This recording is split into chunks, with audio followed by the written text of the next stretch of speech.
2025 July അവസാനം ഒരു 1 week holiday ഉണ്ടായിരുന്നു. അപ്പം നമ്മളെല്ലാവരും കൂടെ ഫ്രാൻസിലേക്ക് ഒരു റോഡ് ട്രിപ്പ് പോവുക. ഇംഗ്ലണ്ടിൻ്റെ സൗത്ത് ഈസ്റ്റിലുള്ള ഡോവർ എന്ന് പറഞ്ഞ പോർട്ടിൽ നിന്ന് ഫ്രാൻസിലെ കലയിലേക്കാണ് ഫെറി മാർഗം പോകുന്നത്. ഏകദേശം ഒരു 2 മണിക്കൂർ എടുത്തെന്ന് എനിക്ക് തോന്നുന്നത് അവിടെ ചെല്ലാനായിട്ട്. പിന്നെ ഫ്രാൻസും യു കെയും തമ്മിൽ ഒരു 1 അവർ ടൈം ഡിഫറൻസും ഉണ്ട്.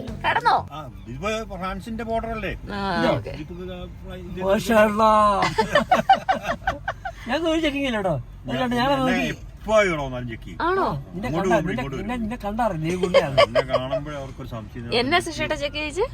വണ്ടിയുടെ ബൂട്ട് പൊക്കി അത്രേ ഉള്ളൂ. ജസ്റ്റ് ഒന്ന് നോക്കിയില്ല.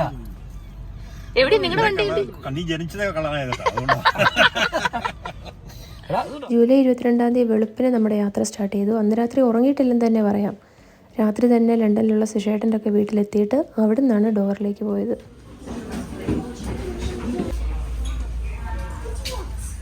ഫ്രാൻസിൽ പോകാൻ വേണ്ടി ഷെങ്കൻ വിസ കിട്ടാൻ നമ്മൾ കുറേ സ്ട്രഗിൾ ചെയ്തു. അത് വിസ കിട്ടാനുള്ള സ്ട്രഗിളല്ല, അതിൻ്റെ പേപ്പർ വർക്കും കാര്യങ്ങളും എല്ലാം കറക്റ്റായിട്ട് റെഡിയാക്കി. പക്ഷേ അപ്പോയിൻമെൻറ്റിനായിരുന്നു ഡിഫിക്കൽറ്റി. 4 പേർ കൂടെ വിസയ്ക്കായ സെയിം എമൗണ്ട് തന്നെ നമ്മൾ അപ്പോയിൻമെൻറ്റിന് പ്രയോറിറ്റി അപ്പോയിൻമെൻറ്റ് സ്ലോട്ടിന് കൊടുക്കേണ്ട വന്നു. അത് പ്രയോറിറ്റി അപ്പോയിൻമെൻറ്റ് സ്ലോട്ട് പോലും ഇല്ലായിരുന്നു. പിന്നെ ആരോ പറഞ്ഞിട്ട് ടെലിഗ്രാമിൽ ഏതോ ഒരു ഗ്രൂപ്പിൽ ജോയിൻ ചെയ്ത് അവിടെ വന്ന ഒരു മെസ്സേജ് കണ്ടിട്ടാണ് പെട്ടെന്ന് ഒരു സ്ലോട്ട് കിട്ടിയത്. കാറ് നമ്മൾ ഫെറിയുടെ ഏറ്റവും താഴത്തെ ഫ്ലോറിൽ പാർക്ക് ചെയ്തിട്ട് മേളിലോട്ട് കയറി വരിക ചെയ്യുന്നത്. കുറേ നിലകളുണ്ട് കേട്ടോ ഫെറിക്കുള്ളിൽ. അതിനകത്ത് പല ഷോപ്പുകളൊക്കെ ഉണ്ട്. കഫേകളുണ്ട്, ഡ്യൂട്ടി ഫ്രീ ഷോപ്പുണ്ട്, പിന്നെ കുറേ പാസഞ്ചേഴ്സിനുള്ള സീറ്റിംഗ് അറേഞ്ച്മെൻറ്റ്സ്, അത് പല ഫെസിലിറ്റിയിലുള്ളതുണ്ട്. അങ്ങനെ നമുക്കങ്ങനെ വലിയ സിക്നെസ് ഒന്നും തോന്നിയില്ല. പിന്നെ ഏതോ ഒരു സ്ഥലത്ത്, എനിക്ക് തോന്നുന്നത് ഫ്രാൻസിൻ്റെയും യു കെയുടെയും കൂടെ ഏകദേശം നടുക്ക് വരുന്ന സ്ഥലത്ത് നമ്മൾ മൊബൈൽ ഡാറ്റ ഉപയോഗിച്ചാൽ ഒത്തിരി ബില്ലാകുമെന്ന് കേട്ടിട്ടുണ്ട്. ഫ്രാൻസിലെ ഡ്രൈവിങ് ലെഫ്റ്റ് ഹാൻഡ് സൈഡ്, അതായത് യു കെയുടെ നേരെ ഓപ്പോസിറ്റ്. ഇനീഷ്യലി ഇച്ചിരി കൺഫ്യൂഷൻ വരും, കാരണം സ്റ്റിയറിങ് സ്റ്റിൽ റൈറ്റ് സൈഡ് തന്നെയാണല്ലോ. നമ്മൾ കൊണ്ടുവന്ന ബ്രേക്ക്ഫാസ്റ്റ് ചൂടാക്കി കഴിച്ചു ഓൺ ദ വേയിൽ. ഫ്രാൻസിലെ റോഡ് ട്രിപ്പിൻ്റെ ഒരു പ്രത്യേകത ഞാൻ കണ്ടത്, നമ്മൾ റോഡിൽ ടോൾ അടച്ച് മടുക്കും. നല്ല എക്സ്പെൻസീവാണ് ടോളുകൾ.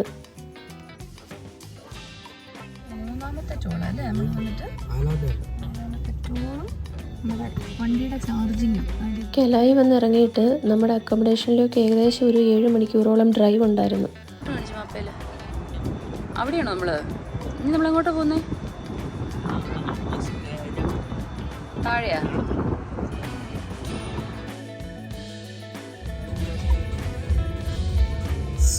സൗത്ത് അല്ലേ?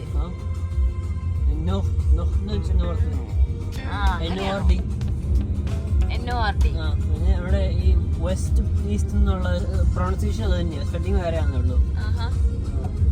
OUEST west. എന്നിട്ട് ഈസ്റ്റ് എന്നുള്ള EST. അവിടെ ബിനുവല്ല, ഞങ്ങളും അങ്ങോട്ടാ പോകുന്നത്. ശരി. മാക്സിമം സ്പീഡ് എന്ന് പറയുന്നത് 70. ആ സ്ഥാനത്ത് ഇവിടെ 85. കാരണം 85 എന്ന് പറയുന്നത് 130 km/h. റെയിനിങ് ആണെങ്കിൽ മാത്രം 110.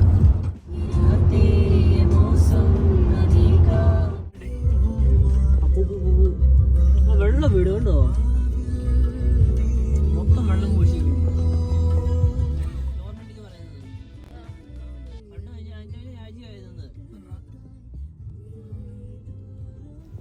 ഓൺ ദ വേയിൽ നമ്മൾ ഫ്രാൻസിൻ്റെ നോർത്ത് വെസ്റ്റേൺ കോസ്റ്റിലുള്ള മോണ്ട് സോ മിഷേൽ വിസിറ്റ് ചെയ്തു.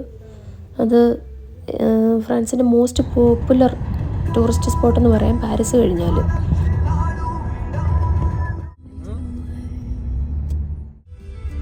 യുനെസ്കോയുടെ വേൾഡ് ഹെറിറ്റേജ് സൈറ്റിലൊക്കെ ഇടം പിടിച്ചേക്കുന്ന ഒരു ടൂറിസ്റ്റ് സ്പോട്ടാണിത്. അവിടെ നമുക്ക് നേരിട്ട് ഡ്രൈവ് ചെയ്ത് ചെല്ലാൻ പറ്റത്തില്ല. വണ്ടി നമ്മൾ ഒരു പാർക്കിങ്ങിൽ ഇടണം. എന്നിട്ട് അവിടുന്ന് ഐദർ നമുക്ക് നടന്നു പോവാം, അല്ലെങ്കിൽ free shuttle ബസ്സുകളുണ്ട്.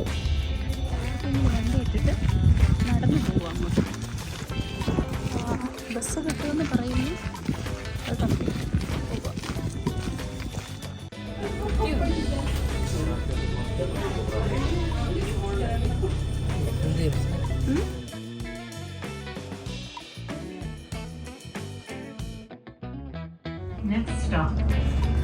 Saint-Michel.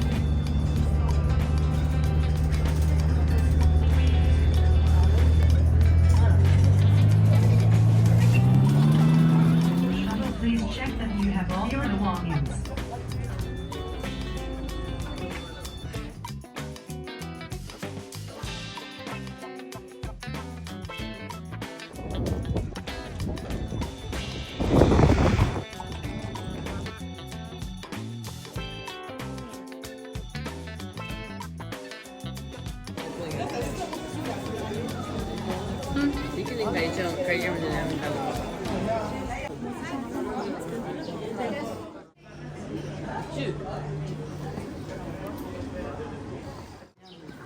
Si no bajando escaleras, subiendo.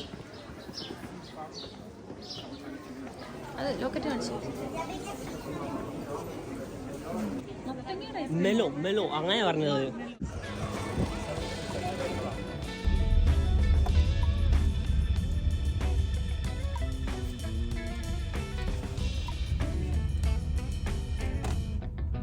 Manju's driving, guys. In 3.1 kilometers, turn left on Rue de la Saint Coma. പക്ഷേ എനിക്കൊരു ബുദ്ധിമുട്ട് അങ്ങനെ തോന്നുന്നില്ല കേട്ടോ. ചിലപ്പോൾ ഇത്ര നേരം അച്ഛൻ്റെ കൂടെ ഇരുന്ന് കണ്ടോണ്ടായിരിക്കും. എന്ത് ഓടിച്ചതോ? നെക്സ്റ്റ് സൈഡല്ലേ ഇത്, ഓപ്പോസിറ്റ് സൈഡല്ലേ. അത് മെയിൻ റോഡ് ഇത് മൈവാടായിരിക്കും.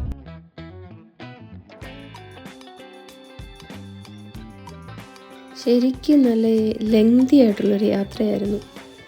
അങ്ങനെ ഇടയ്ക്ക് ബ്രേക്കൊക്കെ എടുത്ത് നമ്മൾ അവിടെ അക്കോമഡേഷനിൽ ചെന്നപ്പം ഏകദേശം 10:30 ആയി, രാത്രിയായി. അച്ഛന് അങ്ങനെ തൊണ്ടവേദന കാരണം സൗണ്ടൊക്കെ അടച്ചിട്ട് ഒരുമാതിരിയായിരുന്നു.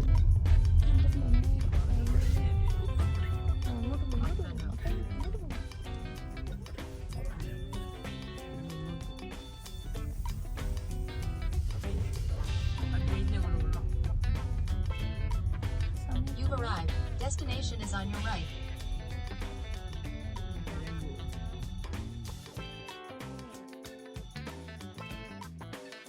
അച്ഛൻ വേസ് ഓഫ് ചെയ്യാമോ? ജാമായി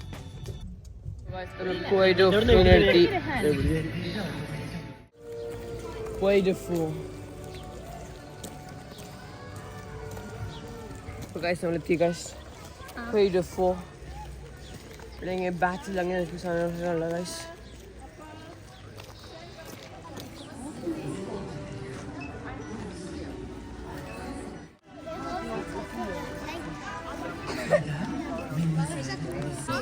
Each day they have different പരിപാടീസ് ഉണ്ട്. മറ്റേ സൈഡും അറിയാമോ? ഈ ബ്യൂട്ടിഫുൾ വിസിറ്റ് ചെയ്യാൻ വേണ്ടിയിട്ടാണ് നമ്മൾ ഇതിനടുത്തൊരു അക്കോമഡേഷൻ എടുത്തതും കാലായിൽ നിന്ന് ഇത്രയും ദൂരെ സഞ്ചരിച്ച് ഇവിടെ വന്നതും. ഇതൊരു സാധാരണ തീം പാർക്കല്ല. ഇവിടെ റൈഡ്സ് ഒന്നുമില്ല. പകരം ചരിത്രം ജീവനോടെ അവതരിപ്പിക്കുന്ന 20-ലധികം ലൈവ് ഷോസ് ഉണ്ട്. അത് പല ദിവസങ്ങളിൽ പല ഷോസ് ആയിരിക്കും. ഇത് കണ്ട് തീർക്കാൻ വേണ്ടിയിട്ട് നമ്മളൊരു മാരത്തോൺ ഓട്ടമായിരുന്നു ഇതിനകത്ത് കയറിയ. പിന്നെ ഒരു സ്ഥലത്തു നിന്ന് കണ്ട് ഇറങ്ങിക്കഴിയുമ്പോൾ അടുത്ത ഷോ നടക്കുന്ന ഒരുപാട് ദൂരെയുള്ള സ്ഥലത്തായിരിക്കും. അതായത് ഈ ഒരു പ്രസ്ഥാനം ഒരു ഒത്തിരി ഏക്കർ സ്ഥലത്താണ് ഇത് വ്യാപിച്ചു കിടക്കുന്നത്. ഓരോ ഷോയും ഒരു പ്രത്യേക കാലഘട്ടത്തെയും കഥയെയും അടിസ്ഥാനമാക്കിയുള്ളതാണ്. റോമൻ കാലം മുതൽ വൈക്കിംഗ് കഥകൾ വരെയുണ്ട്. ഈ ഷോകളെല്ലാം ഒരു കാലഘട്ടത്തിൻ്റെ ആത്മാവാണെന്ന് തന്നെ പറയാം. സംഗീതവും അഭിനയവും വമ്പൻ സെറ്റുകളെല്ലാം ചേർന്ന് ഈ ഒരു അത്ഭുത പ്രതിഭാസം നമ്മളെ മറ്റൊരു ലോകത്തേക്ക് കൊണ്ടുപോകും. ഇത് വിസിറ്റ് ചെയ്യാൻ വരുന്ന ആൾക്കാരുടെ ബഹളം കണ്ടു കഴിഞ്ഞാൽ നമ്മൾ അത്ഭുതപ്പെട്ടു പോകും. എന്തോരം ആൾക്കാരാണെന്നറിയോ. പക്ഷെ കൗതുകമെന്ന് പറയട്ടെ, ഒറ്റ മലയാളികളെ പോലും ഞങ്ങളവിടെ കണ്ടില്ലെന്നുള്ളത്.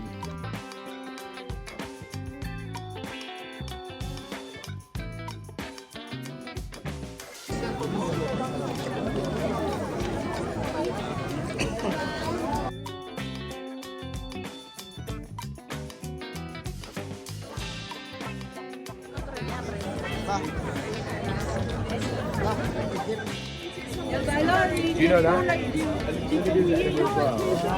Yeah. Yeah. She's at first.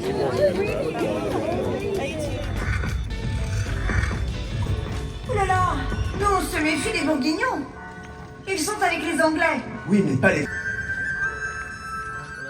Sœurs de la paix.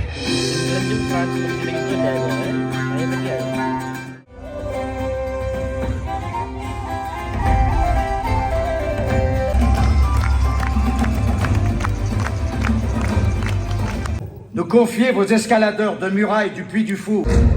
Jeanne Malloret. Jeanne de Rémy.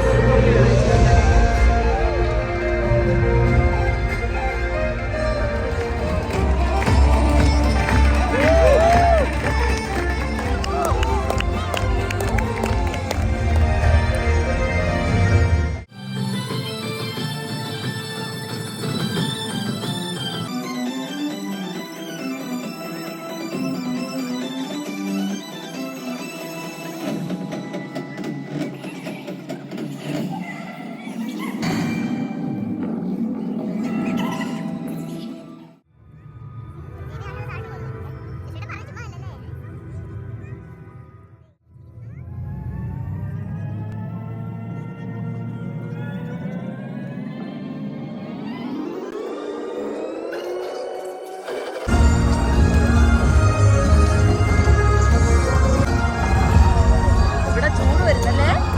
ഇത് ഈ തീയുടെ ചൂടാണോ? വാ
അത് സ്കാൻ ചെയ്യാമായിരുന്നു അപ്പം.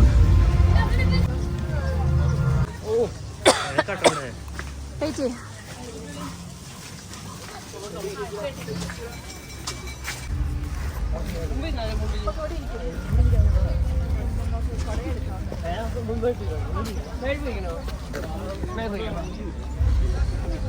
അവര് വിളിക്കോ anti?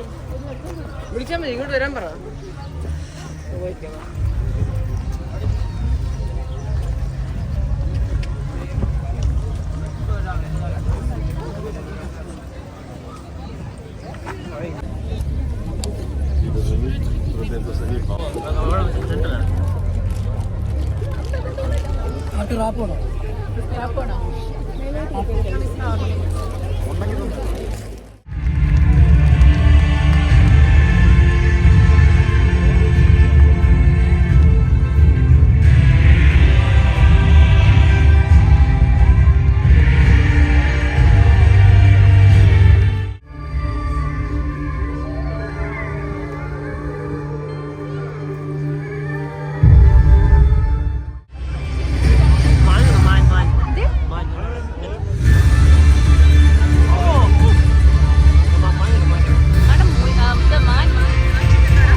Ô messire Aldéric, veuillez nous abriter.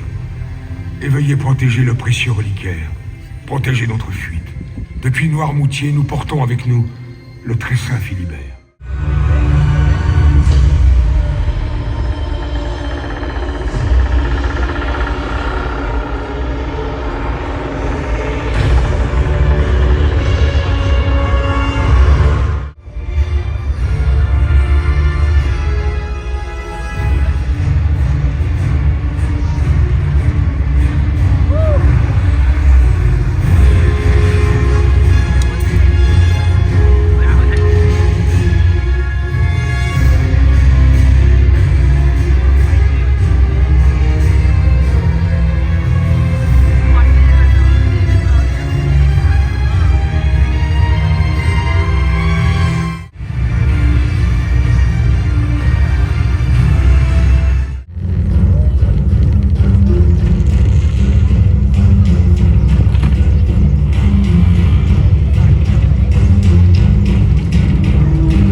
gouverner de si vastes royaumes, ô régente des rois.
ഇതായിരുന്നു പോകുന്നത് നമ്മൾ.